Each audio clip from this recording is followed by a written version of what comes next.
these days because they have to balance a lot of different interests, a lot of different strategic interests, a lot of different tactics when they are creating content in general, not to mention creating a brand new website.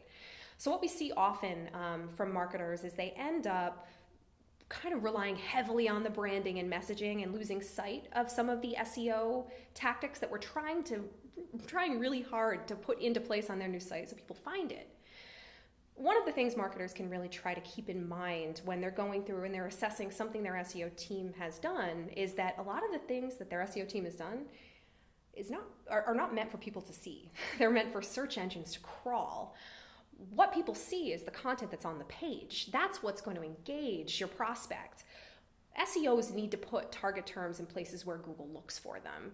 And sometimes that isn't the prettiest from a marketing standpoint, but it's still extremely important because it gets people to the page. Let us get people to the page. You can create what the experience is when they get there. So a marketer might think that they have these buzzwords in mind that would be great that their prospects must be typing into search engines.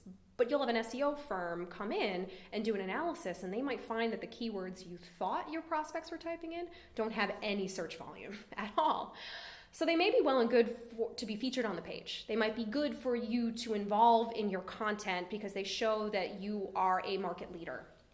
But again, from a keyword specific perspective, your SEO team is trying to optimize your website to get people to find it. So they're going to rely on terms or using terms through their optimization efforts that have search volume so that people can find you.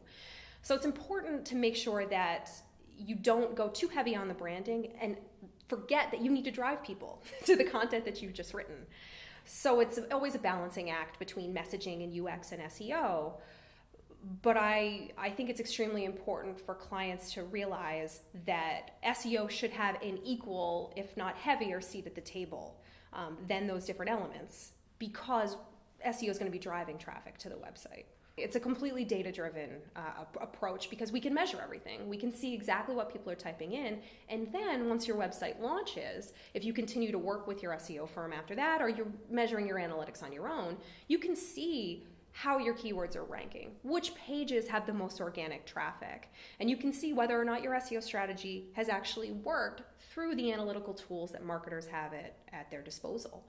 So it's a great way to integrate something into your marketing strategy that is completely data-driven and totally trackable and testable, that you can continue to track and measure and tweak and continue to adjust until you are gaining search engine visibility for the right words and your content is really working to drive the right prospects to your website.